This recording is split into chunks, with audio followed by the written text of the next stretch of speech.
Mari kita tepuk tangan buat kebaikan Tuhan bagi kita semua. Kali Yesus, selamat Yesus. Sebelum saya lupa, harusnya minggu ini kita menyelesaikan kitab Kejadian, tapi kasih karunia terus berjalan. Jadi kitab Kejadian kita lanjut sampai minggu ini. Kitab Kejadian 2 minggu ya, 50 pasal. Dan saudara, terlepas dari pembacaan pribadi, kita sama-sama supaya dapat payungnya. Karena nanti pelan-pelan kita akan rapikan terus, akan ada pembahasan kitab demi kitab supaya saudara semakin bertumbuh dalam Tuhan. Baik, boleh ditampilkan slide-nya. Kita masih bicara tentang seri akhir zaman. Tapi sebelum seri akhir zaman, saudara nonton video ini dulu ya. Coba ditampilkan dulu video supaya saudara mengerti kenapa saya khotbahkan ini. Tolong ditampilkan video yang ya ada 5 video ditampilkan, mungkin di awal ini 2 video dulu, nanti di tengah 3 video lagi. Tidak panjang videonya, cuma sekian detik saja. Nanti tidak perlu kita tonton sampai selesai. Sudah, kalau soundnya belum terhubung, nanti bareng dengan saya ya. Nanti saya tampilkan. Coba ditampilkan yang video yang kedua. Kalau yang pertama itu kan yang pujian ya. Coba tampilkan dulu video yang kedua. Sudah? Belum ya? Ya, yang ini sudah? Bisa? Kita sama-sama? Oke.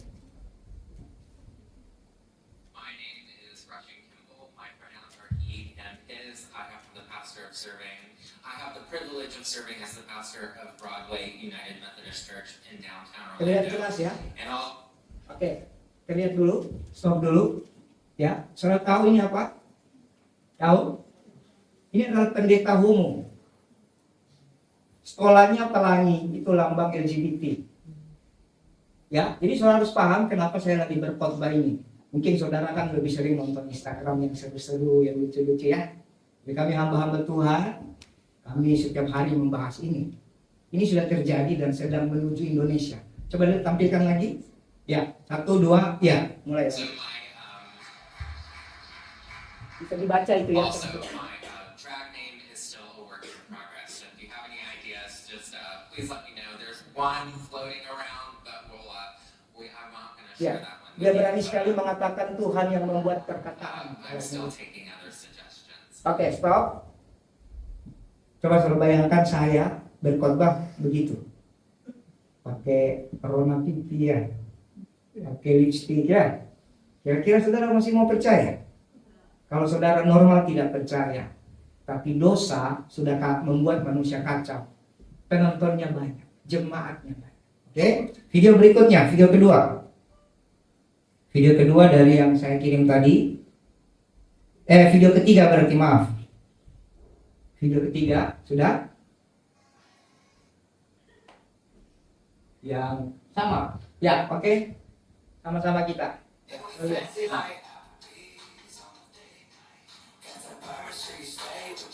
Lihat ya.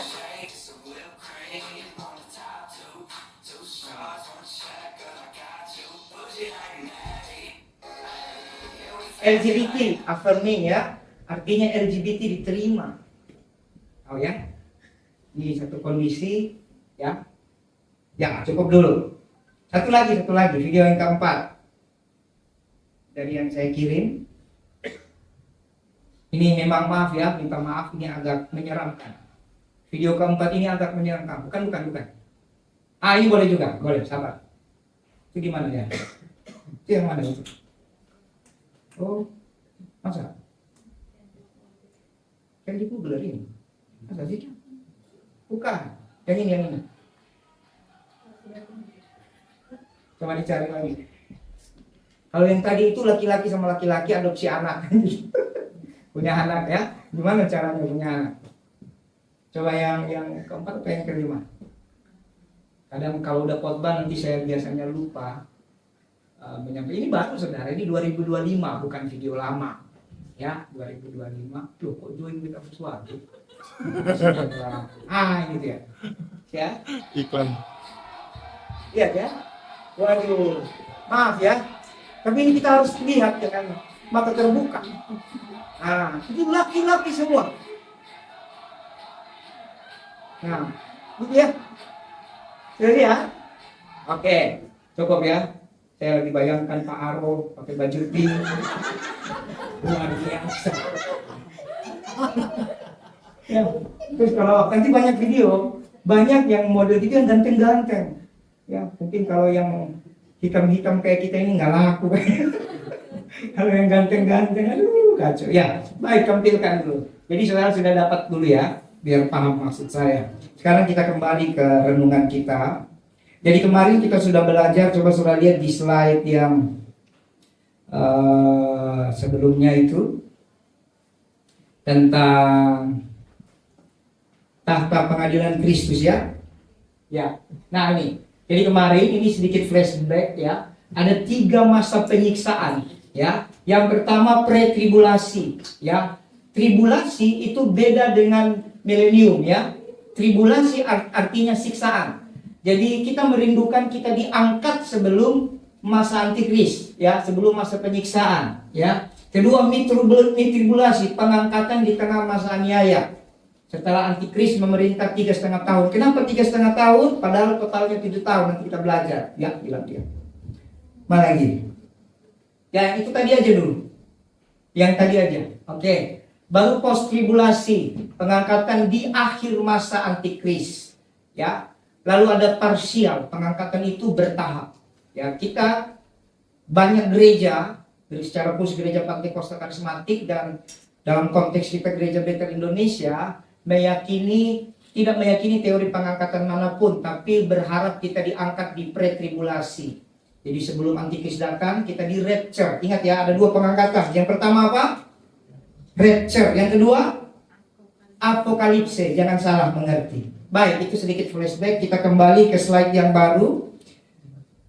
Tahta pengadilan Kristus. Ya, 2 Korintus pasal 5 ayat 10 dikatakan, sebab kita semua harus menghadap tahta pengadilan Kristus. Siapa kita semua ini saudara? Semua yang diciptakan. Tapi dalam konteks ini terutama yang sudah terima Yesus.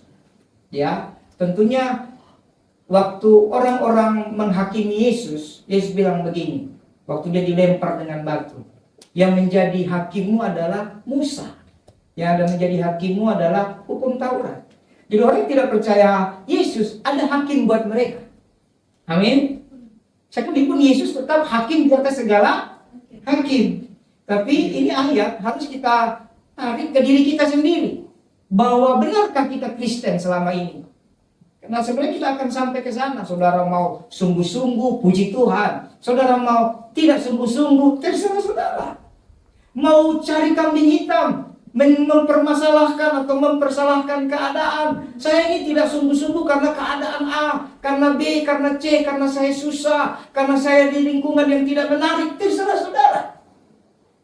Yang pasti kita akan sampai ke tahta pengadilan Kristus. Bahasa Yunaninya bema. Ya, saya baca lagi, kita semua harus menghadap tahta pengadilan Kristus supaya setiap orang memperoleh apa yang patut. Kenapa ada tahta pengadilan? Karena keselamatan sudah diberikan cuma-cuma. Amin. Amin nggak? Tidak ada seorang pun boleh memegahkan diri atas kasih karunia itu. Saudara dan saya dibenarkan bukan karena rajin gereja, dibenarkan bukan karena suka memberi persembahan, perpuluhan, menolong orang, bukan. Tapi saudara dibenarkan karena darah Yesus. Karena saudara rendah hati terima Dia sebagai Tuhan, Raja, dan Juru Selamat. Bilang sama saya, Tuhan, Raja, Juru Selamat. Tiga-tiga ini ya, tidak boleh hanya Tuhan. Tidak boleh hanya Juru Selamat. Amin. Tidak boleh hanya Raja, harus satu paket. Tuhan, Raja, dan Juru Selamat. Kemudian saudara, sesuai apa yang dilakukannya dalam hidup ini, baik maupun jahat. Jadi kita akan menghadapi itu. Keselamatan itu pengorbanan Tuhan. Tapi saudara akan mendapat upah yang sesuai. Kalau selama hidup saudara malas-malasan, ya saudara dapatlah. Kalau selama hidup saudara kerjanya bersungut-sungut, nah ini. Banyak orang Kristen ini punya mental padang gurun. Tahu mental padang gurun? Kemarin berapa minggu lalu saya sudah khotbahkan. Mental Mesir yang tinggal dalam hidup orang Israel. Selalu bersungut-sungut. Sudah ditolong, main lagu tadi ya. Berkali-kali kau ini bagus sekali. Coba saudara lakukan dengan sungguh-sungguh. Berkali-kali kau kuatkan dalam rasa sakit. Engkau ada, Yesus setia. Berkali-kali kau menolong, berkali-kali kau kuatkan dalam lembah kelam. Engkau ada, Yesus setia. Berkali-kali kita melihat pertolongan Tuhan, sama seperti 10 tulah. Ya, saya sudah sampaikan, tulah bagi orang Mesir, tapi bagi orang Israel atau orang percaya itu mujizat. Tapi baru saja melihat 10 tulah, mental padang gurun, mental Mesir masih ada, bersungut-sungut. Saudara, yang menghalangi kita untuk mengalami pertumbuhan, yang menghalangi kita untuk nanti mendapatkan yang patut kita terima, itu waktu kita terlalu banyak bersungut-sungut, terlalu banyak mengeluh, terlalu banyak berbantah-bantah. Sudah melihat 10 mujizat, lalu keluar dari Mesir, diberikan Tuhan berkat. Tahu berkatnya apa? Emas. Tuhan buat orang Mesir bermurah hati, dikasih emas. Baik enggak Tuhan? Baik saudara. Tuhan tidak pernah suruh kita pergi dengan tangan kosong. Lagunya yang dengan tangan kosong, tapi kita tidak pernah diberikan Tuhan tangan kosong. Tapi emas itu berbalik menjadi berhala. Betul? Siapa yang buat berhala? Harun. Nah ini masalah saudara, saya mau beritahu. Orang kalau tidak dapat panggilan pasti bikin kekacauan. Yang dapat panggilan siapa? Musa. Harun tidak dipanggil. Jadi kalau Tuhan panggil saudara tapi saudara tolak-tolak, terpaksa Tuhan cari Harun. Masalah nanti. Tuhan tidak panggil Harun, Tuhan panggil Musa. Banyak tanda Tuhan buat. Mulai dari waktu dia masih bayi, diselamatkan oleh Tuhan. Dia menjadi putri apa? Putra dari putri Firaun. Amin. Bahkan bayangkan mamanya sendiri yang nyusuin dia. Hebat kan? Itu bukti Tuhan panggil Musa. Lalu Musa melakukan kesalahan, dia bunuh orang Mesir. Dia lari di padang gurun 40 tahun, Tuhan masih jaga dia. Itu bukti Tuhan panggil Musa. Lalu Tuhan memberikan penampakan ajaib. Apa penampakan ajaib? Dilihat semak belukar yang terbakar. Bukti Tuhan panggil. Sampai waktunya Tuhan berbicara kepada Musa. Tuhan bilang, mari aku panggil engkau, bebaskan umatku Israel. Tapi apa kata Musa? Berbantah-bantah. Jadi gara-gara Musa berbantah-bantah, makanya orang Israel juga berbantah-bantah. Apa yang kau tabur itu yang kau tuai. Dia berbantah-bantah sama Tuhan. Gara-gara Musa berbantah-bantah. Aku tidak bisa, aku tidak petal lidah, aku tidak mau. Nanti kalau begini bagaimana Tuhan? Nanti bagaimana? Akhirnya Tuhan bilang, bukankah di situ ada abangmu Harun? Betul? Aku akan mengangkat dia menjadi seperti nabi bagi engkau, dan engkau menjadi seperti Allah bagi orang Israel. Padahal Tuhan tidak, tadinya rencananya tidak itu. Soal lihat perjalanan itu kalau saudara baca, makanya baca Alkitab. Minggu ini kita Kejadian harus selesai. Amin. Nanti masuk kita keluar di minggu depan, saudara akan baca Harun dan Miriam berulang-ulang memberontak juga sama Musa. Sama seperti waktu Tuhan bilang sama Abraham dan Sarah, keturunanmu lah yang akan memenuhi bumi ini. Engkau akan mendapat keturunan darah dagingmu sendiri. Itu rencana Tuhan. Siapa namanya? Ishak. Tapi Sarah keras kepala. Semoga ibu-ibu di sini tidak keras kepala. Sarah tidak sabar. Sarah pengen cari jalan keluar sendiri. Hai ibu-ibu, kalau kau cari jalan keluar sendiri, masalah. Dari zaman Hawa, cari jalan keluar sendiri, masalah. Jangan cari jalan keluar sendiri. Amin. Ibu-ibu coba pelototin, atau cewek-cewek pelototin temannya, sama-sama ibu-ibu, sama-sama cewek. Jangan pelototin cowok. Jangan cari masalah. Halo? Kalau saudara kasih Hagar, berikan aku anak. Dia kasih Hagar. Masalah sampai hari. Halo? Pak? Memang Tuhan tolong. saya yang Hagar saya, Tuhan saya yang Ismail saya. Coba bilang Tuhan tidak sayang. Tapi akhirnya orang yang mendapat janji mengalami masalah. Amin. Jadi bukan Tuhan yang bikin kita mengalami masalah. Jadi setiap kita akan mendapatkan apa yang patut kita terima. Itu tahta pengadilan Kristus. Itu yang disebut bema. Bilang sama temannya, bema. Bukan demo ya, tapi bema. Nah, jadi waktu saudara sungguh-sungguh sama Tuhan, tidak bersungut-sungut, tidak menggerutu, waktu saudara masuk tahta pengadilan Kristus, saudara akan sukacita. Lawan daripada ucapan syukur itu apa? Sungut-sungut. Kenapa kita harus bersyukur? Alkitab bilang, mengucap syukurlah dalam segala hal. 1 Tesalonika 5 ayat 16. Kenapa Tuhan bilang mengucap syukurlah? Itu ayat 18, maaf. Bersukacitalah senantiasa ayat 16. Tetaplah berdoa ayat 17. Ayat 18, mengucap syukurlah dalam segala hal. Karena itulah yang dikehendaki Allah dalam Kristus Yesus bagi kami. Kenapa? Karena kita sudah diselamatkan. Mana yang lebih berharga, saudara? Keselamatanmu, pengenalanmu akan Kristus, atau segala keinginan-keinginanmu? Saya mau tanya, mana lebih berharga? Keselamatan, kasih karunia Tuhan, atau keinginan-keinginan kita yang belum tercapai? Orang Kristen harus melihat ini kembali. Ya, harusnya kita bersyukur. Kita bisa diselamatkan, bukan dengan kekuatan kita. Amin. Jadi jangan bersungut-sungut. Coel temannya, jangan bersungut-sungut. Jangan menggerutu. Coel sampai robek kulitnya nggak apa-apa. Jangan menggerutu. Ya, apalagi anak-anak muda sekarang ini, Gen Z ya. Mereka bukan Gen Z ini, Gen Alpha. Ya kan? Gen Alpha dan strawberry ya. Kapan lagi Gen Apple? Padahal ini kayaknya kalau dari muka-mukanya nggak ada yang suka strawberry. Ini sukanya Gen durian. Betul nggak? Lebih bagus strawberry apa durian? Durian, saudara. Durian lembek di luar, keras di dalam. Ya kan? Bijinya di dalam. Kalau strawberry keras di luar, lembek di dalam. Nah ini nggak tahan banting.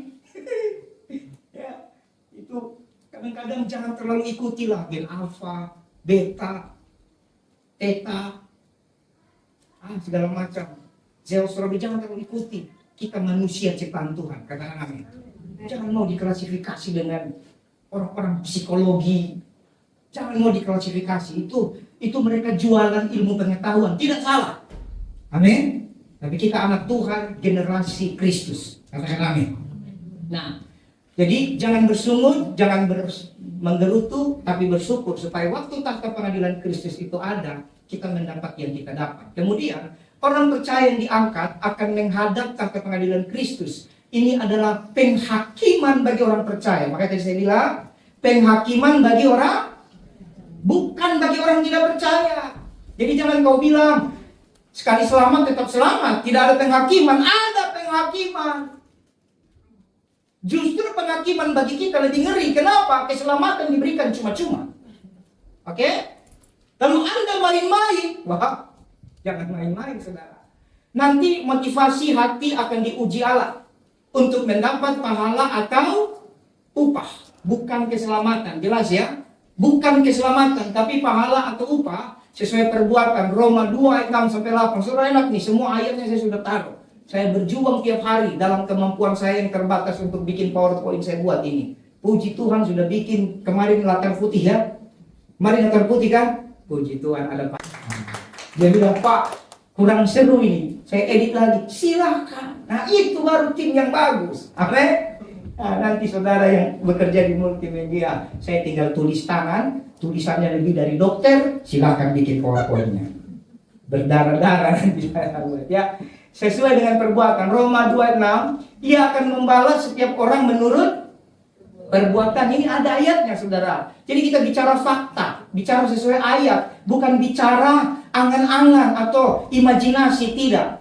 Yaitu hidup kekal kepada mereka yang tekun berbuat baik, mencari kemuliaan, kehormatan, dan ketidakbinasaan. Tetapi murka dan geram kepada mereka yang mencari kepentingan sendiri, yang tidak taat kepada kebenaran, melainkan taat kepada kelaliman. Ini firman. Jadi ternyata ada orang percaya tidak hidup mencari kebenaran. Ada orang percaya yang ke gereja pengen membanding-bandingkan. Gereja di sana lebih enak. Pendetanya tidak singgung-singgung saya. Gereja yang ini kerja pendetanya singgung-singgung saya. Bapak ibu saudara bertobat. Anda boleh benci pendeta A, pendeta B, pendeta C. Boleh, silahkan. Tapi ingat, kamu akan masuk tahta pengadilan Kristus. Amin. Banyak orang ke gereja dibanding-bandingkan. Aduh, gereja ini terlalu dingin lah. Musiknya nggak enak. Kenapa memang? Kau cari musik atau kau cari Yesus? Cari yang utama, bukan yang menambah-nambahkannya. Semua itu Alkitab bilang, carilah dahulu kerajaan Allah dan kebenaran, maka semua ditambahkan. Jangan cari yang ditambahkan. Tapi waktu saudara diberkati, pasti akan ditambahkan. Amin.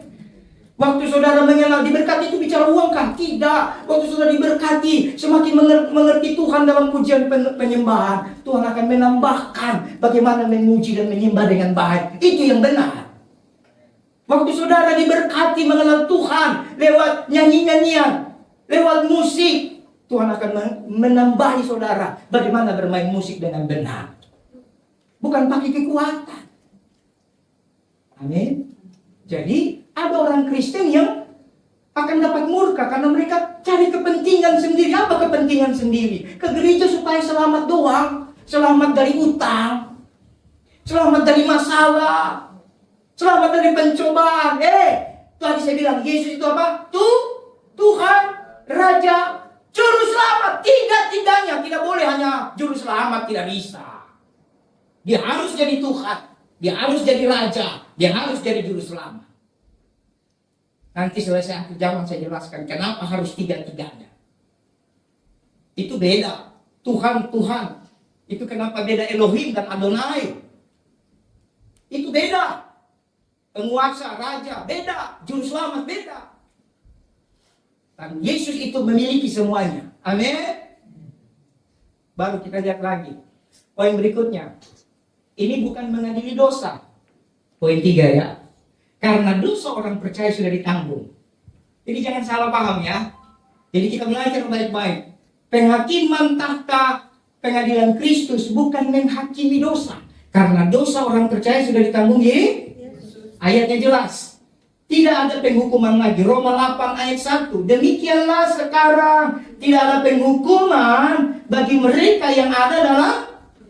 Nah, itu firmannya. Tapi saudara kalau bersungut-sungut, menggerutu, cari kepentingan sendiri, tidak mencari kemuliaan, saudara tidak mendapatkan apa yang layak kau dapatkan.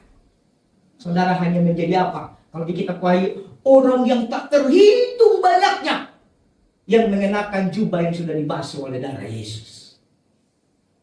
Paham ya? Artinya ya orang biasa saja, selamat.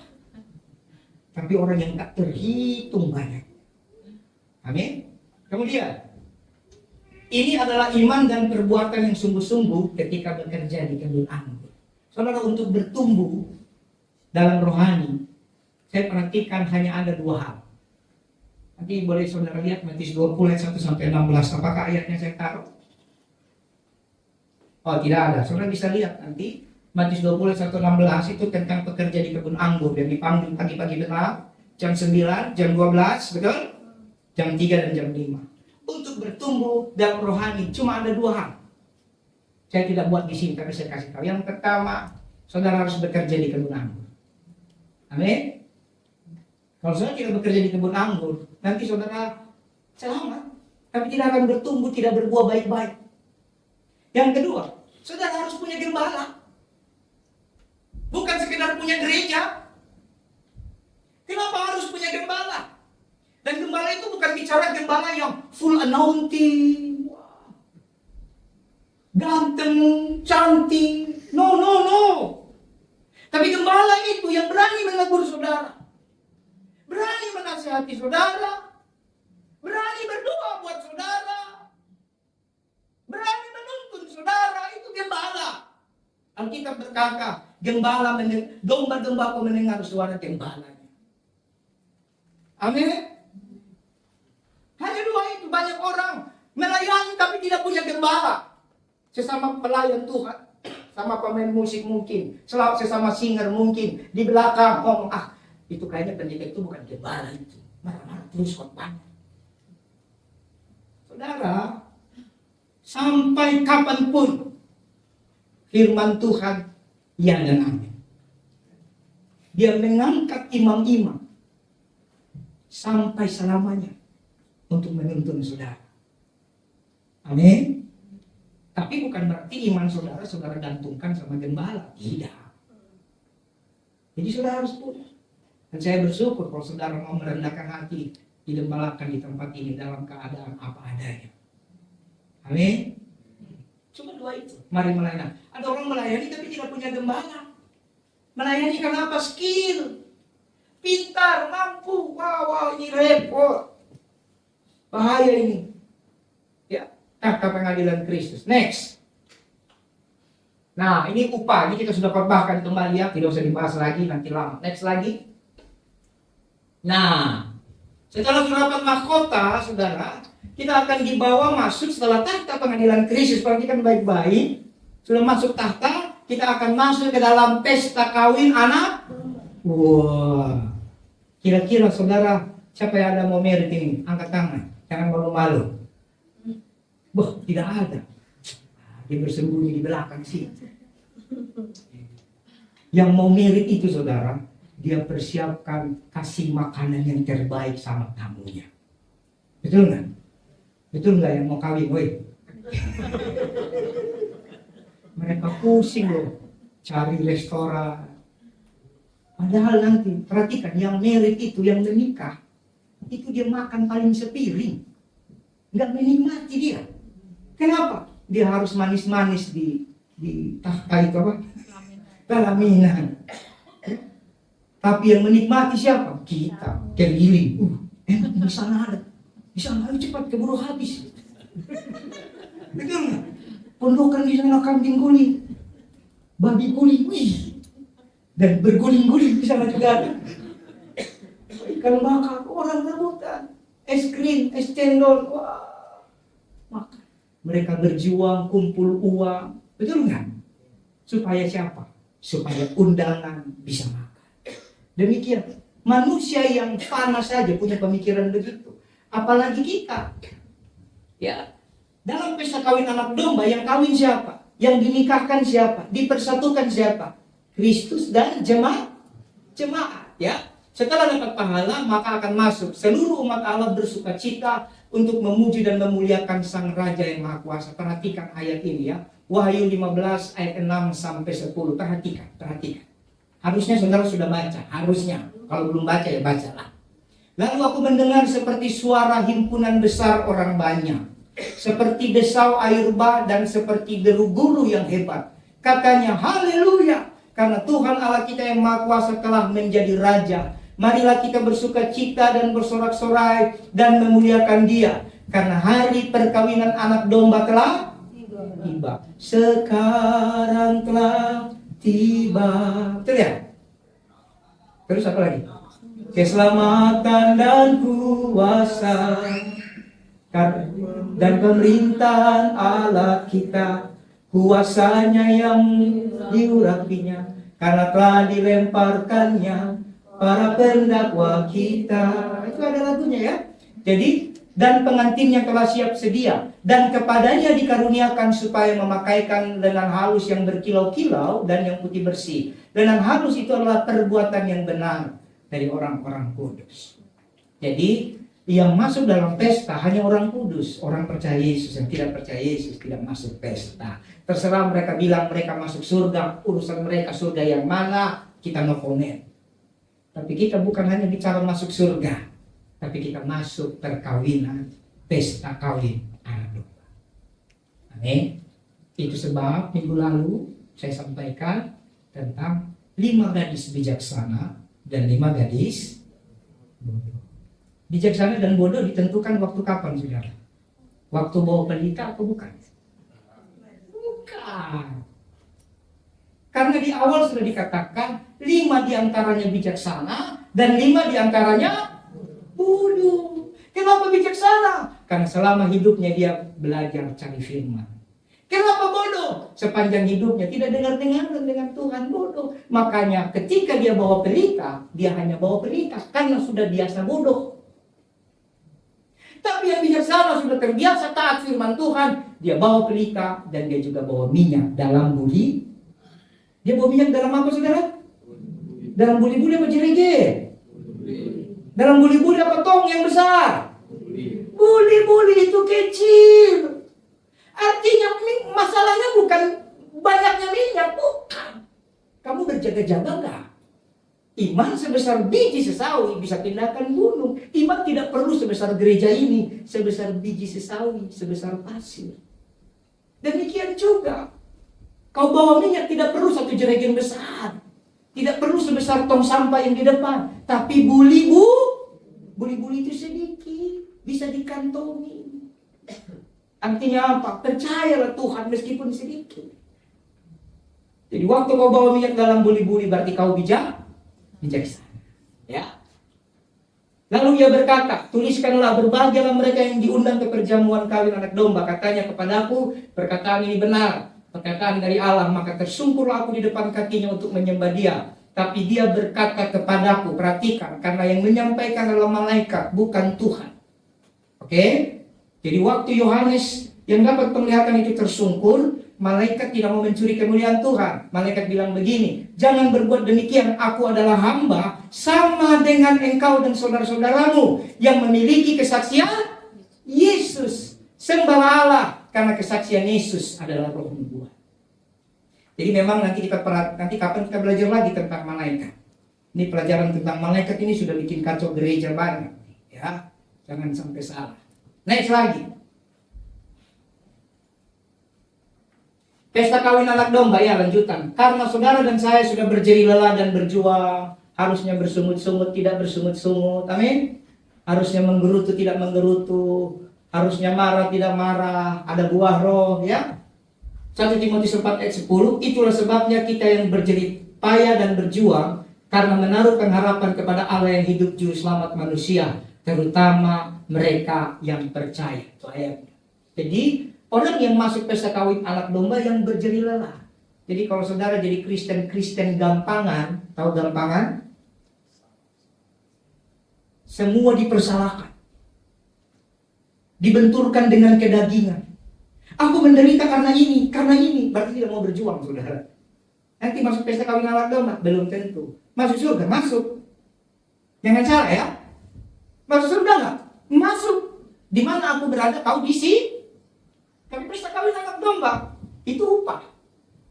Paham? Ya, itu saudara. Lalu karena sering dinista karena nama Yesus. Nah, jangan malu dinista karena nama Yesus, ya. Itu ayatnya, saudara baca saja ya. Berbahagialah kamu jika kamu dinista karena nama Yesus. Sebab roh kemuliaan, yaitu roh Allah ada padamu.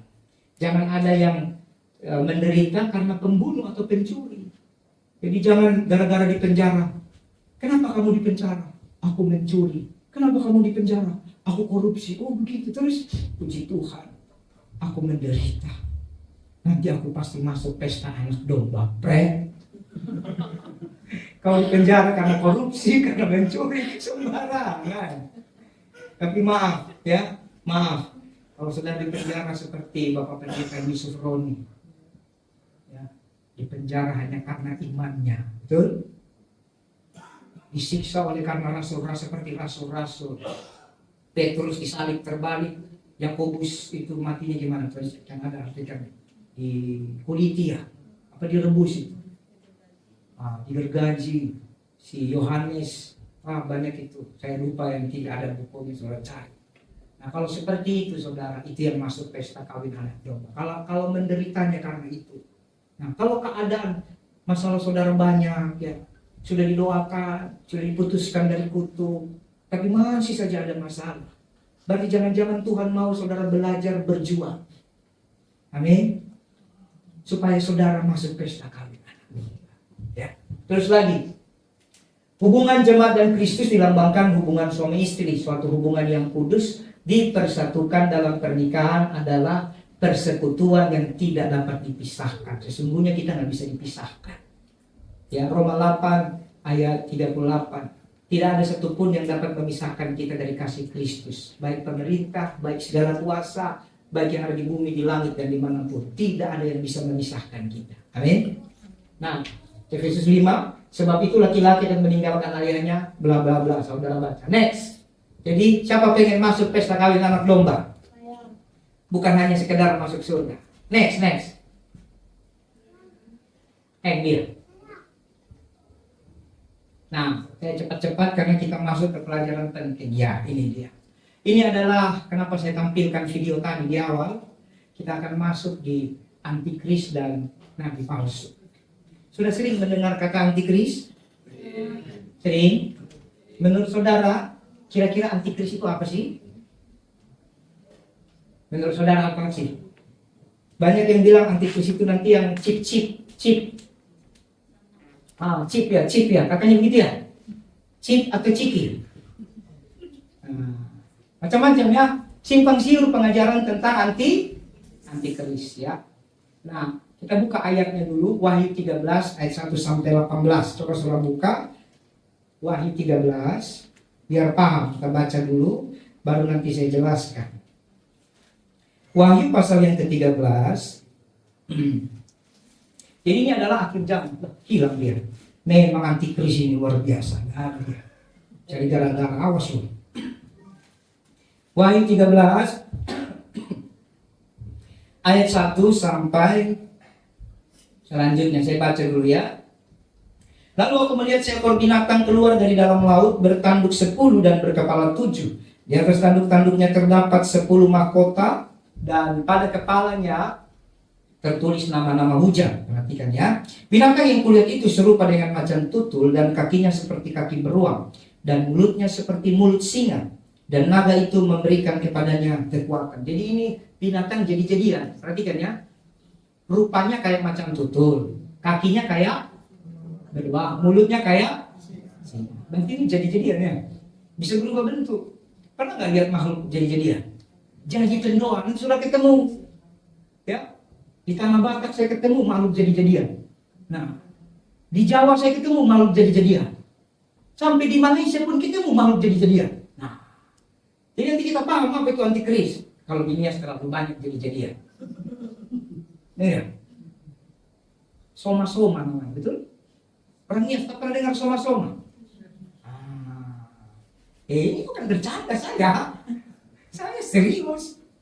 Nanti sebentar aneh-aneh. Kalau kita lihat dari depan modelnya kayak gini, kita lihat dari samping modelnya kayak gini. Dan jadi-jadian itu sudah termanifestasi dalam banyak bentuk. Contoh, maaf. Di Singapura ada patung. Kepalanya, badannya,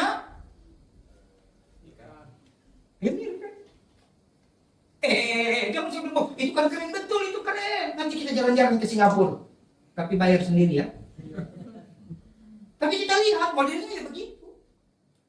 Di Bali juga ada kok. Secara seni keren, mantap. Tapi dalam konteks kekristenan ada hal-hal yang harus kita doakan. Amin. Nah ini ayatnya. Ini kita bicara dalam konteks kekristenan. Terus ayat 3. Maka tampaklah kepadaku satu dari kepala-kepalanya seperti kena luka. Jadi kepalanya tadi berapa?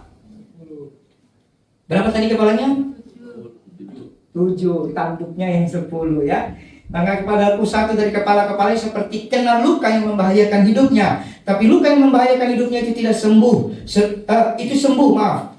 Seluruh dunia heran lalu mengikut binatang itu. Dan mereka menyembah naga itu. Karena itu ia memberikan kekuasaan kepada binatang itu. Dan mereka menyembah binatang itu. Jadi ini beda ya. Ada makhluk yang tadi kepalanya 7, tanduk 10. Lalu ada binatang lain. Paham ya? Paham gak? Kita baca lagi. Memang baca lagi. Setan suka tutup pikiran kita. Tidak apa-apa hari ini makan apa? Nah, kalau ada khotbah panjang.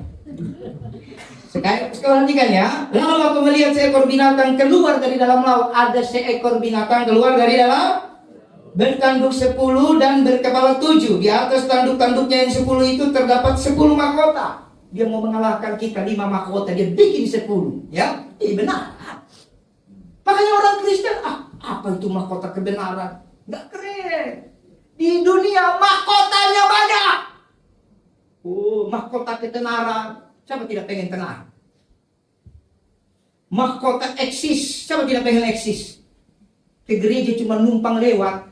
Yang penting foto Instagram. Hari ini aku ibadah. Pendetanya keren. Pulang dia. Betul nggak? Yang penting di Instagram. Selamat beribadah kakak. Hari ini apa firmannya? Terjawabnya karena nggak gereja. Pokoknya keren deh. Kan gitu. Nanti habis itu dia nonton YouTube. Kan gitu. Mahkota eksis. Mahkota keterkenalan. Mahkota kekayaan. Siapa tidak mau kaya? 10. Ya, 10. Kita cuma 5. Terus? Binatang yang kulihat itu masih binatang pertama ya. Serupa macam tutul, kakinya seperti kaki beruang, mulutnya mulut singa, dan naga itu menderikan. Nah, ada naga lagi. Dan naga itu kan tidak mungkin kita baca dari Wahyu 1 dong, betul nggak? Makanya bacalah. Jadi ada binatang keluar dari laut, lalu ada naga. Makanya saudara, kalau kita sebagai orang Kristen yang sudah Kristen merayakan Imlek, rayakanlah Imlek sebagai keragaman budaya, bukan sebagai kepercayaan. Ya, jadi jangan lagi waktu kirim Kyonghi kirim ular tanah, ular kayu, apalagi kirim ayatnya bilang naga itu benar setan. Boleh nggak ucapin Imlek? Boleh saja. Saya ucapin kok. Kyonghi ya kan? Tapi nggak ada yang kasih angpau, kasihan. Nggak apa-apa. Ini sama seperti, kenapa saya bilang seperti keragaman budaya. Mana orang Batak angkat tangan? Orang Batak nggak ada, malu-malu. Orang Timur, orang Nias, orang apa lagi? Orang Ambon. Nah banyak, semua di sini kan. Punya marga nggak? Punya kan? Masih pakai nggak marganya? Nah, saya pun masih pakai marga. Waktu anak saya 2 biji ini lahir, 2 biji mata Allah maksudnya. Jangan salah dulu, jangan suka editing, belum selesai. 2 biji mata Allah. Waktu bikin akte lahir, sempat terpikir, saya juga tidak tahu kampung saya, tidak tahu keluarga saya, sudah tidak usah kasih marga. Remateo Elijah saja, Eliora Serafim saja. Tapi hati kecil saya, sekali waktu, kalau di masa akan datang, siapa tahu itu bisa nolong dia di tahap waktu dia umur 30, who knows kan? Taruh sajalah, nggak dosa pun kasih marga. Betul nggak? Abraham itu anak siapa? Anak siapa? Tera. Abraham bin, nah semua ada bin ya kan? Tera memperanakan siapa itu? Nahor ya? Haran apa? Nah, itulah dibaca lagi kitab Kejadian. Ada bin Daud bin Isai. Oh, tidak dihilangkan. Tapi dosa-dosa nenek moyang Daud apakah dilakukan Daud? Tidak. Paham ya? Sama. Kita orang Batak, orang Ambon, orang Nias, orang Papua, orang Manado, rata-rata banyak suku kita punya marga. Silahkan pakai margamu, tapi jangan hidup lagi berdasarkan kebenaran adat istiadat. Hiduplah dari kebenaran firman. Demikian juga, jadi nanti lamaran gak usah pakai adat-adat yang aneh-aneh. Adat itu simbol-simbol saja, tidak apa-apa. Tapi jangan yang aneh-aneh.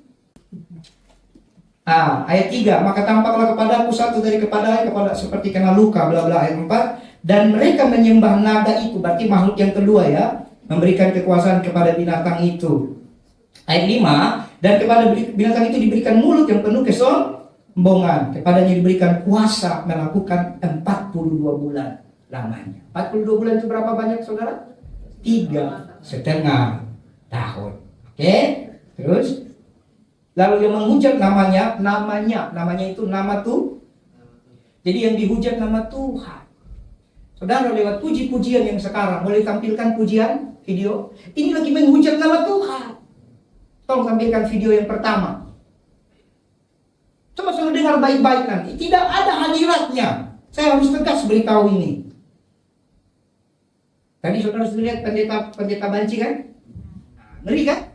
Coba saudara bayangkan saya khotbah pakai lipstik, pakai rona pipi. Sudah?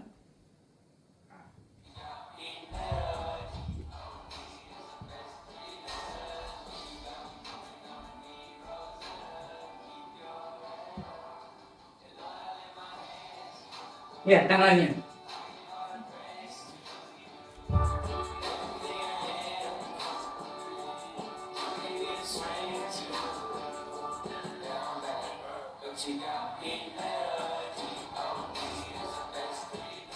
Ya, menghujat namanya. Tadinya kita mengangkat tangan, ku angkat tanganku, betul ya? Jadi menyembah Tuhan angkat tangan. Sekarang bukan angkat tangan, goyang tangan. Nah, lalu malaikat Gabriel juga, ayo isendau, yeah. Lalu Yesus juga ikut goyang-goyang kira-kira begitu. Enggak, sudah. Menghujat, ya, lihat ya. Kepada binatang diberikan mulut, perhatikan mulut yang penuh kesombongan. Tadi yang mana itu ayat yang hujat itu? Ayat 6 ayat 13. Menghujat Allah, menghujat namanya, dan kemah kediamannya. Kemah kediamannya itu apa? Gereja. Paham ya? Oke, nanti saudara baca. Kita masuk kembali ke slide tadi. Biar saudara tahu apa itu antikris. Jadi sesuai dengan ayat yang kita baca tadi, ternyata antikris yang pertama tinggal dalam laut. Perhatikan baik-baik. Nggak usah tafsir-tafsir. Baca ayatnya. Antikris itu apa? Tinggal dalam laut. Ya, Wahyu 13 ayat 1. Merujuk kepada alam maut. 3 kerajaan dibangun oleh setan. Keluaran 20 ayat 3 sampai 4. Jangan ada padamu Allah lain itu bicara hati. Kepercayaan. Itu ayat 3. Ayat 4. Jangan membuat bagimu patung. Bahasa aslinya adalah benda menyerupai apapun. Ya. Patung menyerupai apapun yang ada di langit. Kerajaan pertama yang dibangun oleh setan, kerajaan langit. Halo? Agama-agama lain percaya kepada dewa-dewa langit. Betul nggak? Oke. Terus, atau yang ada di bumi di bawah, kerajaan bumi. Betul? Setan juga bangun kerajaan di bumi. Atau yang ada di dalam air di bawah bumi. Ini ayatnya.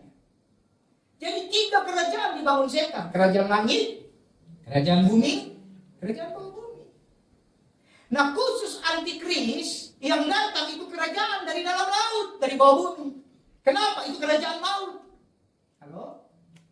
1 Yohanes 5 ayat 19. Kita tahu bahwa kita berasal dari Allah dan seluruh dunia berada di bawah, seluruh dunia ada di bawah kuasa jahat, saudara. Jadi kalau ada orang bisa bilang itu ngeri kali itu gereja, dikit-dikit salahkan setan, dikit-dikit, itu ayatnya. Seluruh dunia ini dalam kerajaan atau dalam kuasa setan. Paham ya? Itu disampaikan dari 2000 tahun lalu.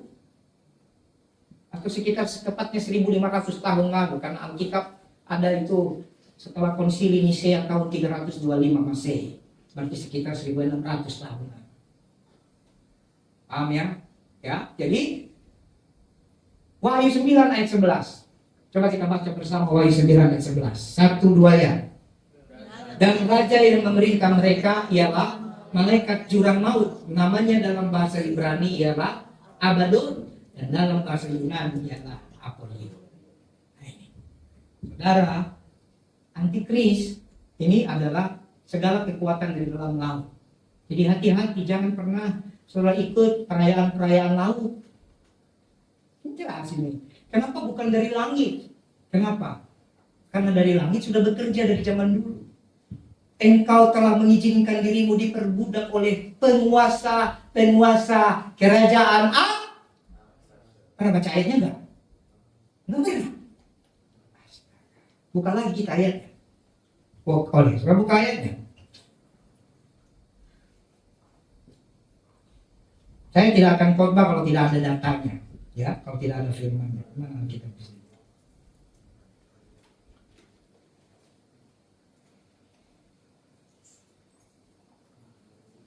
Efesus 2 ayat 2. Kamu hidup di dalamnya karena kamu mengikuti jalan dunia ini, karena kamu mentaati penguasa kerajaan angkasa, yaitu roh yang sekarang sedang bekerja di antara orang-orang durhaka. Jadi itu sudah ada kalau penguasa kerajaan angkasa lagi bekerja ini. Bikin kita menolak Yesus, bikin kita durhaka, bikin pikiran kita jahat. Kerajaan angkasa. Tapi antikris dari dalam laut, saudara. Perhatikan ayatnya. Oke? Jadi itu merujuk tingkat kekuatan atau 3 kerajaan setan. Kemudian,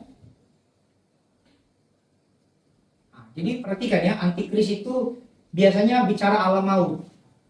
Jadi nanti saudara harus hati-hati. Dia punya kekuatan dari laut. Kalau ada yang bilang, yuk, di sana ada seperti contoh Nyi Roro Kidul, penguasa pantai selatan.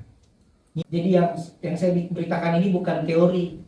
Memang susah dijelaskan secara supernatural. Bagaimana waktu titisan Nyi Roro Kidul datang dengan segala kerajaannya, bikin orang bisu selama 3 hari. Jadi saudara jadi hamba Tuhan bukan sekedar khotbah, bukan sekedar melayani, siapkan dirimu.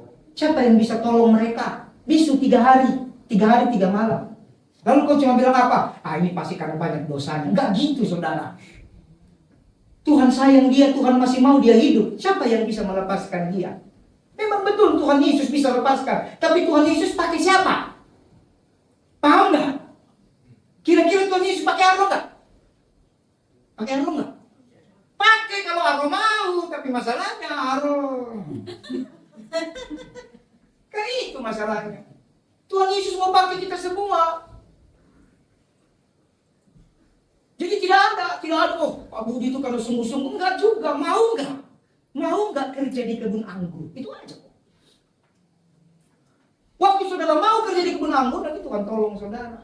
Nih, NC orang Kupang kok? Alur atau Soe? Alur. Ada Suanggi kan? Tidak. Coba kau ceritakan dulu itu Suanggi model kayak apa?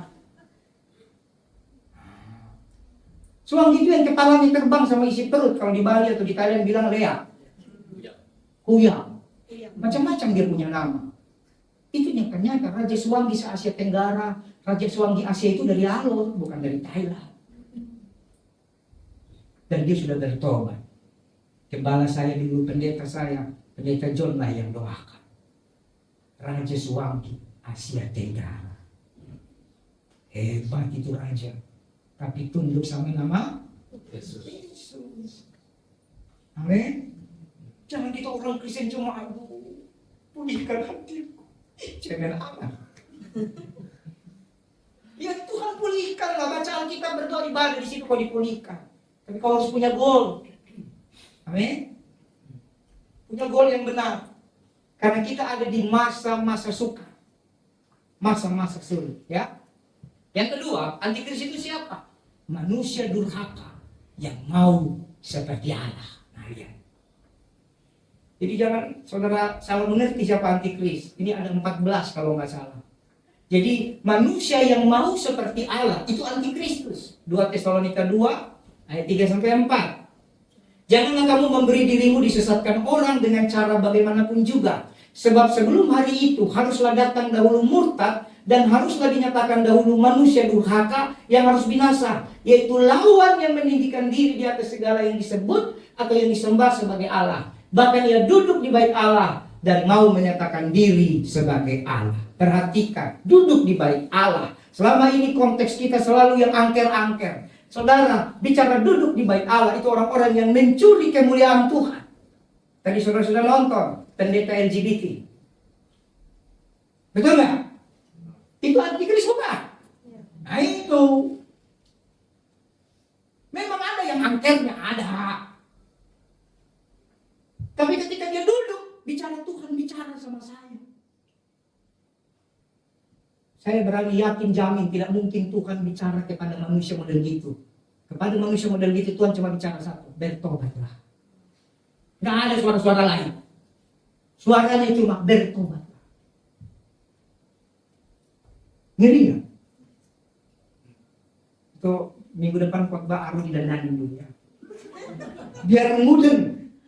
Biar ingat, iya yang ngeri kali. Karena kan videonya udah lewat, berarti nanti kita harus bikin satu TV lagi ya. Luar biasa. Mana lagi? Ya. Jadi manusia durhaka, mau seperti Tuhan, mencuri kemuliaan Allah, mengambil kemuliaan Tuhan. Agama-agama lain bisa saja. Pokoknya anti Kristus. Artinya apa? Anti kepada Kristus. Ingin mengambil posisi Allah, itu namanya anti Kristus. Ingin mengambil posisi Tuhan. Berikutnya yang ketiga, apa itu antikristus? Nanti dalam konteks kitab Wahyu, dia akan benar-benar memerintah selama 7 tahun. 7 tahun itu artinya 2 kali 3,5 tahun. Ya. Jadi ada 2 masa. Dan 1 masa itu 3,5 tahun. Soalnya dulu dalam kitab Daniel, jadi bicara antikris, bukan bicara Wahyu saja. Dari zaman Daniel, zaman Raja Persia, betul ya? Daniel itu dibuang, dan dia harus berhadapan dengan penguasa kerajaan Persia. Daniel dibuang di mana? Babel. Betul nggak? Ya. Raja itu akan membuat perjanjian itu menjadi berat bagi banyak orang. Kalau baca ayat di atas ini nubuatan, penglihatan ya. Menjadi berat bagi banyak orang selama 1 kali 7 masa. 1 kali 7 masa. Perhatikan. Pada pertengahan 7 masa itu, berarti 3,5 tahun, ia akan menghentikan korban sembelihan dan korban santapan. Perhatikan. Sekarang ini muncul konten-konten kreator yang berusaha mencegah orang gereja, orang Kristen memberikan korban. Korban sembelihan dan korban santapan itulah persembahan. Konten bilang ngapain kasih persembahan? Ini perhatikan. Perhatikan, orang sudah tidak mau kasih persembahan. Jadi saudara lihat itu keuangan di gereja. Kalau untuk kita pakai bersama kok. Tapi akan muncul pengajaran ini sudah muncul. Jadi saudara jemaat Tuhan, terserah. Saya hampir tidak pernah khotbah persembahan. Tapi Alkitab bilang, berikan korban sembelihan, korban santapan. Orang memberi itu ada ayatnya di kotak itu. Memberi dengan sukacita mendatangkan berkat. Beri bukan karena kau mau diberkati, jangan rubah itu. Beri karena engkau tahu engkau memberkati Tuhan lewat pekerjaan Tuhan. Amin. Nah ini. Dan di atas sayap kekejian akan datang yang membinasakan sampai pemusnahan yang telah ditetapkan menimpa yang membinasakan itu. Jadi nanti ada masanya. Dan ini sudah mulai sedikit-sedikit. Ya dulu waktu COVID kita berapa? Hampir 3 tahun ya. Banyak yang pikir itu adalah masa 3,5 tahun, tapi ternyata nggak nyampe. Tapi kalau mau dicocokologi silahkan saja. Intinya berjaga-jagalah. Ya. Yang keempat, ya, antikris itu siapa? Pembinasa keji. Matius 24 ayat 15. Jadi apabila kamu melihat pembinasa keji berdiri di tempat kudus. Tempat kudus itu apa? Apakah Yerusalem? Tempat kudus punya banyak arti, bisa gereja, bisa bait Allah. Bait Allah itu siapa? Pribadi kita.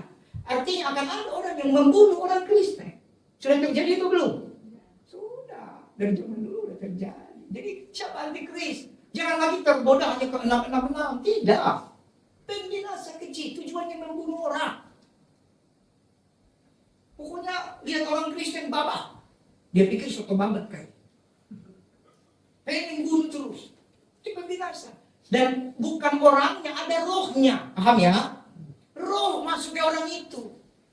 Musuhmu bukan darah dan tapi pemerintah, penguasa, penghulu dan roh jahat.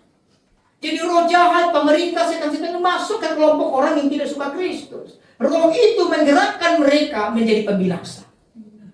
Paham ya? Ya. Terus itu ayatnya. Menurut firman yang disampaikan oleh Nabi Daniel, para pembaca hendaklah memperhatikan. Ayatnya jelas ya. Yang kelima, siapa itu antikris? Orang yang memberikan penampakan Mesias palsu. Jadi di Manado lagi heboh sekarang nih. Saya pikir cuma di luar negeri. Di Manado lagi heboh. Ada Mesias palsu. Ya kan? Makanya jangan hidup cuma dikatak di bawah tempurung, maaf. Mulai hidup dari firman. Segala sesuatu berhubungan firman, buka mata, buka telinga, buka hati. Cari. Jangan hanya dunia kita saja yang kita pikirkan. Supaya kita tahu bahwa penampakan Mesias sudah banyak. Dulu Lia Eden salah satunya kan? Ya, banyak. Mesias palsu sudah ada dari zaman dulu. Jadi apabila, ayat nomor 5 tadi. Matius 24, sebab pada masa itu akan terjadi siksaan dahsyat seperti yang belum pernah terjadi. Saudara bayangkan, belum pernah terjadi. Saya tidak bisa bayangkan belum pernah terjadi. Berarti waktu saya tidak makan berhari-hari itu belum ada apa-apa. Waktu saya ditinggalkan oleh orang tua saya, belum ada apa-apanya. Waktu saya jalan kaki 6 jam untuk pelayanan, belum ada apa-apa. Belum ada. Penderitaan yang belum pernah ada, ya. Dan tidak terjadi lagi. Dan sekiranya waktu itu tidak dipersingkat, makanya ada waktunya 3,5 masa, 3,5 tahun, dipersingkat, saudara. Kalau tidak dipersingkat, maka dari segala yang hidup tidak ada yang selamat. Akan tetapi oleh karena orang-orang pilihan, waktu itu akan dipersingkat. Amin. Pada waktu itu juga orang berkata kepada kamu, lihat Mesias ada di sini, ada di sana, jangan kamu percaya. Jadi apabila orang berkata kepadamu, lihat ada di padang gurun, jangan pergi ke situ. Atau lihat ia ada di dalam bilik, jangan percaya. Jadi tidak, dan nanti akan ada. Kenapa? Sekarang gini, kenapa saya ajar saudara baca Alkitab supaya anak-anakmu melihat engkau baca Alkitab. Ini generasi Rema, Matthew, Andre, Anthony, Rachel, Yosef, anak-anak kita ini, Gwen, Jen, makin jauh dari firman. Jadi kalau engkau tidak baca firman, tidak ajar anak-anakmu, nanti mereka tidak tahu itu benar atau salah. Betul. Tahun 2045 Indonesia emas. Puji Tuhan, kita doakan. Amin. Tapi terlepas dari 2045 Indonesia emas, berarti nanti Rema umur 31 tahun. Deren umur 34 tahun, ya. Andre umur berapa nanti? 20 tahun kemudian. 34, udah bapak-bapak kau nak. Masalahnya, kau tahu nggak itu Mesias asli sama palsu? Kalau nggak baca Alkitab, kamu nggak tahu. Nanti yang diserang mereka ini, rela nggak wanita lihat anakmu sembah Mesias palsu lalu masuk neraka? Rela nggak? Aku tidak rela. Amin. Aku tidak rela anakku sembah Mesias palsu. Yang salah siapa? Nanti kita orang tua. Kenapa mereka bisa menyembah Mesias palsu? Karena orang tua tidak ajar. Orang tua sibuk cari uang saja. Ajar mereka. Kamu yang sudah punya iman, udah bertumbuh, oke, kamu bisa bedakan. Yosef gimana Yosef? Mana Yosef? Ya. Elior mana Elior? Dia bisa bedakan enggak? Bapaknya jago khotbah doang, tapi bapaknya tidak ajar. Gak boleh begitu saudara. Jangan saudara benturkan hanya ke diri saudara. Generasi di bawah kita kayak apa? Kemarin di TV heboh sampai gubernur Jawa Barat yang baru terpilih itu marah-marah dan saya keren. Pak siapa itu? Nah itulah. Dia wawancara anak SMA 12 kali 2 gak tahu. 12 kali 2 dipelajari dari TK, SD, SMP, SMA gak tahu. Itu dipelajari loh. Bayangkan Yesus tidak pernah diajar di rumah. Tahu Yesus kan ya? Paham nggak saudara? Pelajaran matematika, belajar dari TK, SD, SMP, SMA, kuliah, belajar. Tapi anak SMA ditanya 12 kali 2. Berapa ya? Berapa 12 kali 2, Neng? Berapa ya? Musiknya datang. Teng, teng, teng. Berapa, Neng? Teng, teng, teng, teng. Sampai video selesai tidak ada jawabannya. Hanya Tuhan yang tahu. Itu tiap hari dipelajari. Lalu Yesus cuma didengar seminggu sekali. Kira-kira ini anak-anak tahu siapa Mesias palsu? Paham saudara? Kita di masa sukar. Kenapa saya bilang baca Alkitab? Bukan untuk dirimu saja, baca bersuara, anakmu dengar. Tuhan sudah bilang dari zaman perjanjian lama, jangan lupa memperkatakan Taurat itu siang dan malam. Lalu engkau bilang, aduh aku gak kuat, aku ngantuk. Tuhan bilang, lawan. Kalau engkau masih enggak, Tuhan tolong lo. Ada namanya Alkitab suara. Putar sambil tidur, tidak apa-apa. Tertidur tidak apa-apa. Minimal 1 jam terputar, 30 detik masuk di hatimu. Daripada tidak ada yang masuk di hati. Betul? Mesias palsu. Yang keenam,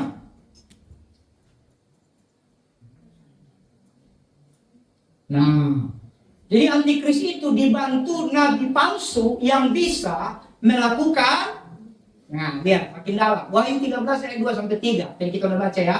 Binatang yang kulit itu serupa macam tutul, jadi-jadian. Kakinya seperti beruang, mulutnya seperti singa. Naga memberikan kepadanya kekuatannya. Jadi kekuatan naga itu. Dan tahtanya dan kekuasaan yang besar. Maka tampaklah kepadaku satu dari kepadanya seperti kena luka yang membahayakan hidupnya. Tapi luka yang membahayakan hidupnya itu sembuh. Seluruh dunia heran lalu mengikut binatang itu. Perhatikan baik-baik. Orang Kristen tidak boleh gila mujizat. Jangan cinta Yesus karena mujizat. Amin. Kemarin kita sudah khotbah. Tulah itu, tulah 1 dan tulah 2, para jampe Mesir juga bisa bikin, betul?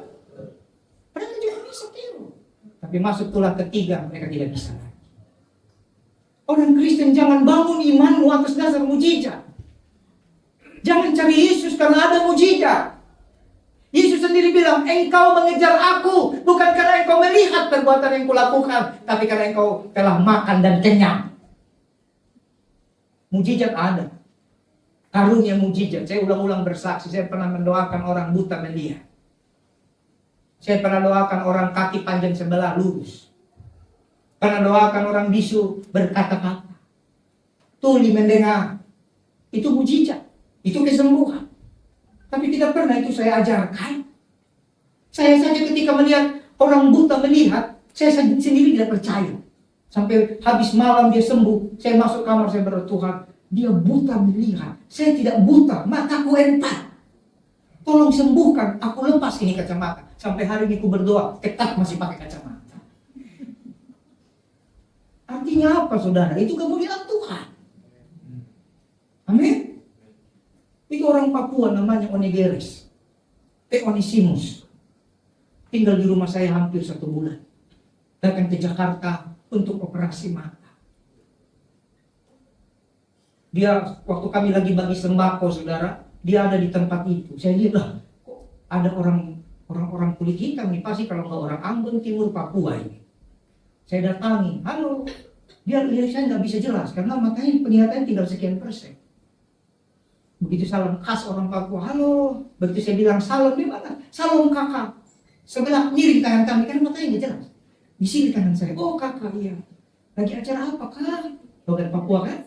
Oh kita ada bagi pelayanan kasih. Oh, lagi apa di sini? Saya tinggal di sini kakak. Oh, sudah lama? Oh tidak, beta baru datang. Baru datang? Iya mau operasi mata. Terus kamu tinggal sama siapa? Oh saya kontrak di sini. Saya tanya, berapa kontrak di sini? 1.500.000. Wih, begitu dia bilang 1.500.000, mendidih di hati. Karena itu kontrakan 200.000 sebulan. Itu kontrakan yang lebih parah dari yang sangat parah. Bukan lagi RSS, kamar mandi di luar jauh, cuma berapa kali berapa, atapnya seng. Langsung, kau sudah bayar berapa bulan? Oh baru sebulan kakak. Barangmu banyak? Tidak kakak, cuma 1 tas. Ambil barangmu, ikut tinggal di rumah saya. Nangis dia, tapi ini bagaimana? Sudah, kasih tinggal di situ, tinggal di rumah saya gratis. Terima kasih kak. Dia peluk saya. Aduh, dia peluk saya dengan tadi sudah mandi, tak belum. Intinya dia peluk saya. Ya. Setelah dia peluk, saya bonceng dia pakai motor saya, legenda itu. Memang itu motor legenda. Banyak ceritanya. Sayang juga dijual. Tapi namanya legenda. Kalau dia tidak dijual, tidak legenda. Saya bawa ke rumah. Begitu dia cerita masalah, tiap hari saya tumpang tangan. Dalam nama Yesus. Tuhan, supaya matanya sembuh. Honest. Kita sudah berdoa. Iya kakak. Sekarang buka Alkitab baca. Baik kakak. Maaf kakak. Tidak terlihat. Baca. Maaf kakak. Tidak ada. Aduh Tuhan. Amin. Besok lagi doa lagi. Doa penyembah tumpang tangan. Dalam nama Yesus. Mata Honest sembuh. Honest percaya? Percaya. Honest buka mata. Sudah kakak. Baca. Tidak lihat kan? Masih punya iman enggak? Ini benar, saya ajar saudara. Doa tidak putus-putus asa itu begitu. Sampai seminggu, 2 minggu. Sampai saya hampir putus asa. Akhirnya tiba jadwal dia ke rumah sakit ENC itu apa? Itulah. Rumah sakit mata ini Kebun Jeruk itu. Nah, akhirnya karena sudah setiap hari hampir 2 minggu atau 10 hari saya lupa tidak ada mujizat. Itu mujizatnya. Hari itu putus. Cek. Nah, tapi kalau bicara antikris memang begitu. Hidup lagi dia. Cek. Coba dilihat dari itu. Nah, baik. Jadi apa dibantai? Habis didoakan saudara, pas dia mau berangkat ke mana?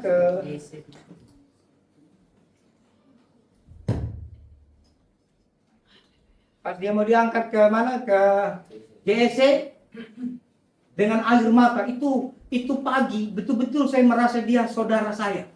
Itu kadang gitu. Kenapa Tuhan izinkan saya berdoa kurang lebih 2 minggu? Ini saya buka rahasia. Kenapa kadang kita mendoakan sesuatu butuh waktu lama?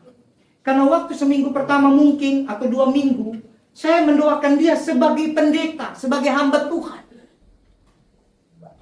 Saya mendoakan dia sebagai status saya sebagai orang percaya, punya iman.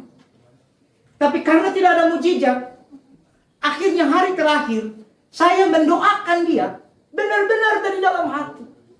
Setiap kali saya peluk dia dulu itu kayak terpaksa. Tapi pagi itu saya yang peluk dia. Saya peluk dia lama, saya tidak peduli dia sudah mandi, kasur, sikat gigi atau belum, saya peluk. Saya berdoa dia. Tuhan Yesus, tolong Ones supaya pulang dari rumah sakit mujizat terjadi Tuhan. Dalam nama Tuhan Yesus. Saya berdoa begini. Saya tanya, Ones, kelihatan gak? Pas dia mau pergi ini, tiba-tiba dia bilang, oh kakak, ada lihat sedikit. Coba baca. Misalnya bacanya itu ya, binatang. Jadi dia bukan gagap, memang kan gelap. Saya doa lagi dalam nama Yesus. Ones, lihat kakak. Yang kulihat. Saya peluk dia, saya menangis. Tuhan Yesus tolong, Tuhan Yesus tolong. Selesai sampai di situ, saya antar dia naik motor sampai Kalideres. Karena saya harus ada tugas pelayanan. Dari Kalideres dia naik angkot. Pulang sore dia pakai kacamata. Waktu dia pakai kacamata Bapak Ibu, saya pikir mujizat. Dia datang langsung peluk saya. Kakak, saya tidak jadi operasi. Kenapa? Saya sembuh.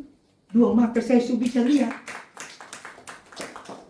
Yang ini cuma 0, saya ini tinggi loh minusnya. Dia 0, yang ini 1, dan saya diterapi kakak. Suruh pakai kacamata. Pas dia ngomong itu saudara, kalau saudara benar-benar melayani dengan hati, itu lebih dari saudara dapat 1 triliun.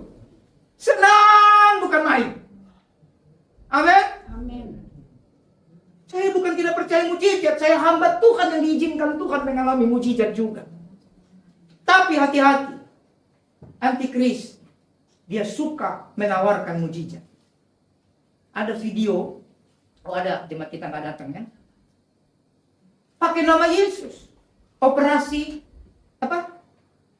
Pengambilan batu ginjal, pengambilan penyakit tanpa operasi. Lagi heboh di Makassar di Sulawesi. Nanti dia sini hanya saya yang tahu. Nanti dia pencet di sini, keluar ininya apa? Batunya.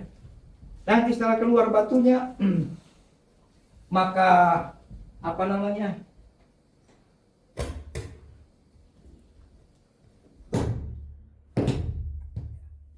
Nanti kalau setelah keluar batunya, saudara, dia akan mengalami mujizat. Nah itu. Sudah nyala nggak? Ini nyala nggak? Kalau nggak nyala berarti sudah nyala ya.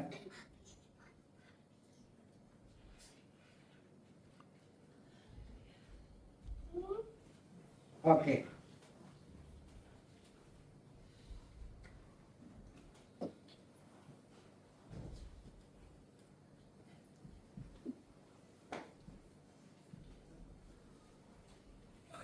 Cek. Ya. Oke, haleluya. Sip. Nah, jadi apa namanya? Antikris itu menggiring kita untuk sukanya sama mujizat. Hati-hati. Seringkali saya ada kebutuhan, saudara, ada pergumulan, lalu tiba-tiba melayani orang yang punya berhala, dan berhala itu harus dihancurkan, dan berhala yang dihancurkan itu bernilai ekonomis tinggi. Dan awal-awal saya melayani itu, saudara, setan mulai pancing, mujizat tetap ada. Orang ini tidak tahu kalau kau tidak hancurkan dia punya berhala. Jual saja. Betul? Pikiran ini begitu. Makanya perlu membayar harga. Perlu bangun hubungan di hadirat Tuhan. Begitu tenangkan diri berdoa. Selalu yang ingat di kepala saya. Lembu emas saja digiling halus-halus. Hancur. Apalah berhala-berhala, batu permata, emas, perak. Tidak ada. Begitu ada waktu, hancurkan. Amin. Jangan sampai hati kita lebih cinta kepada segala berkat daripada yang lain. Kemudian berikutnya, nomor 7, penuh kesombongan dan hujat. Lihat, ya. Jadi antikris itu penuh kesombongan. Makanya hati-hati orang sombong yang merasa tidak butuh Tuhan. Ini saya perhatikan banyak orang Kristen tidak butuh Tuhan. Dia merasa dibutuhkan oleh Tuhan. Belagu amat. Ini saya ngomong apa adanya. Bertobat, saudara. Ingat, kalau bukan kasih karunia kita nggak selamat. Amin. Jadi tidak boleh sombong. Lihat ayatnya. Dan kepada binatang itu diberikan mulut yang penuh kesombongan dan hujat. Jadi kalau saudara bertemu orang-orang Kristen di konten-konten kreator, di YouTube, di podcast suka menghina Yesus, ya memang ini ayatnya. Dia siapa? Dia siapa? Antikris. Jadi nggak usah bingung siapa itu antikris. Ini dia. Jadi kalau menghujat, kalau sombong, saya ada video yang membuat saya sedih. Betul. Alkitab ini hanya kertas, logos ya. Akan jadi rema ketika kita baca. Tapi tidak sepantasnya juga dirobek-robek dan diinjak-injak. Betul nggak? Tapi orang Kristen Alkitab dirobek pun tidak marah kok. Tapi Tuhan yang atur. Nah, betul? Nah ini, dihujat. Cara hujatnya begitu. Terus apa lagi? Nomor 8. Antikris itu siapa? Yang mengalahkan orang kudus. Jadi kalau saudara tidak sungguh-sungguh sama Tuhan, kalahmu itu kalah habis. Karena yang sungguh-sungguh orang kudus saja dikalahkan. Dan dia akan berkuasa atas semua yang di bumi. Suku, bangsa, dan bahasa. Lihat ayatnya. Biar tahu, terbuka pikiran saudara. Dan ia diperkenankan untuk berperang melawan orang-orang kudus dan mengalahkan mereka. Berarti kalau saya termasuk orang kudus, saudara termasuk orang kudus, kita akan dikalahkan. Halo? Dikalahkan loh. Jadi gak usah bingung sibuk. Di masa kesusahan besar ya, tribulasi yang saya jelaskan. Lalu saudara dengar pengajaran, nanti katanya beli kebunnya. Bisa nanam enggak? Kau beli kebun pun kau dikalahkan. Itu ayatnya. Ya. Diberikan kuasa kepada setiap suku dan umat dan bahasa dan bangsa. Dan semua orang yang diam di atas bumi akan menyembahnya. Tapi siapa yang menyembahnya? Semua orang yang namanya tidak tertulis dalam kitab. Jadi pastikan namamu tertulis dalam kitab kehidupan. Karena itu ajarkan anakmu firman. Supaya nama Rema tertulis di kitab kehidupan. Nama Eliora tertulis di kitab kehidupan. Dia sekarang ini kan masih tergantung dengan iman kami, bapak mamanya. Tapi biar mereka kenal. Sehingga nanti sekalipun mereka dikalahkan, mereka tidak menyembah binatang itu. Amin. Next lagi. Saya akan lebih jelaskan minggu depan ini, kita baca dulu. Yang ke-9. Antikris yang ke-9 itu siapa? Binatang lain dia. Tadi ada binatang laut. Ya. Sekarang ada binatang lain dari dalam bumi. Seperti naga, memiliki segala kuasa binatang pertama yang akan mendirikan patung untuk disembah. Mengadakan tanda dahsyat dan api dari langit. Wahyu 13, saudara baca ya. Nah ini saudara, saya ini memperhatikan ini tafsir saudara, memberikan nyawa kepada patung. Ia menyebabkan seluruh bumi dan seluruh penghuninya menyembah binatang pertama yang luka parahnya telah sembuh. Dan ia mengadakan tanda-tanda yang dahsyat, bahkan menurunkan api dari langit. Hati-hati dengan patung berhala. Ya, karena naga ini memberikan nyawa. Dan saya perhatikan, teknologi sekarang itu sudah ada nyawa di dalam teknologi itu. Dalam robot. AI itu sudah mampu berpikir sendiri. Ya, hati-hati, dia memberikan kuasa, ya. Idol-idol baru, idol-idol baru. Sekarang idol-idol baru terlalu banyak. Saudara, bukan bicara K-pop, bukan. Ada banyak, tapi K-pop salah satunya. Ya, idola-idola baru kita, ya. Yang ke-10, kuasa menghidupkan patung. Pernah nonton berita di China, orang naik taksi tidak lagi pakai supir, betul ya? Betul nggak? Apa perlu saya kirim videonya? Lama lagi nanti. Ya, pelayan sudah berobot kan? Nanti lama-lama dia ada seperti ada nyawanya. Karena tujuannya manusia menciptakan itu ingin menggantikan Allah. Ya, saya tidak akan sebut namanya. Jadi ada manusia, ada community ingin menggantikan Allah. Ya. Dan kepadanya diberikan kuasa memberikan nyawa kepada patung binatang itu. Sehingga patung binatang itu berbicara dan bertindak begitu rupa. Di Jepang, maaf, sekarang orang-orang Jepang menikah dengan boneka. Betul ya? Betul kan? Kalau ditanya kenapa? Karena boneka tidak bisa menyakiti mereka. Boneka tidak minta jajan. Nah ini saudara. Lama-lama nanti boneka itu bernyawa benar, baik secara teknologi maupun secara roh. Secara roh ada. Ya, boneka yang ada setannya terlalu banyak saya bakar. Pernah lagi heboh itu lagu bukan?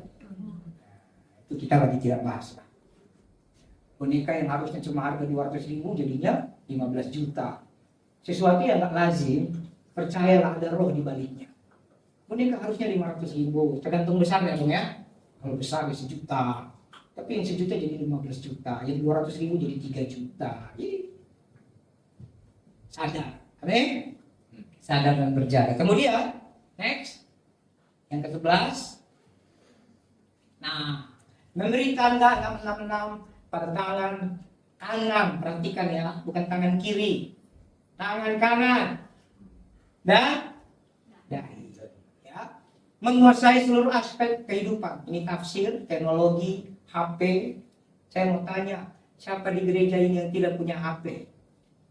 Rema, Yosef, siapa lagi?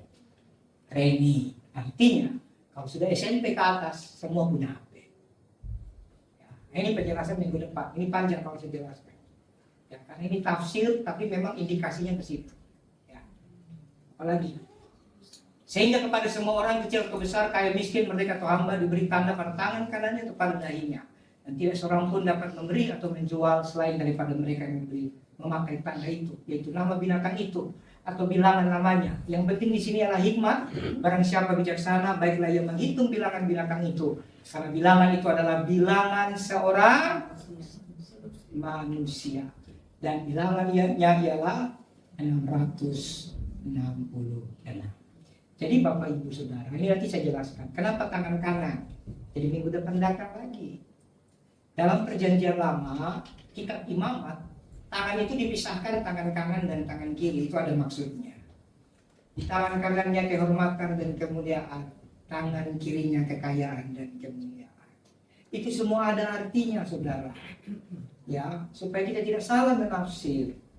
Karena yang menulis ini adalah orang-orang yang hidup pada zaman itu. Jadi kita harus memahami kenapa dikatakan dahi. Ya, itu ada artinya. Nanti kita belajar. Karena sudah jam segini, jadi saya pikir itu saja kebenaran firman Tuhan bagi kita pagi menjelang siang hari ini. Tuhan Yesus memberkati. Mari siapkan hati kita berdoa.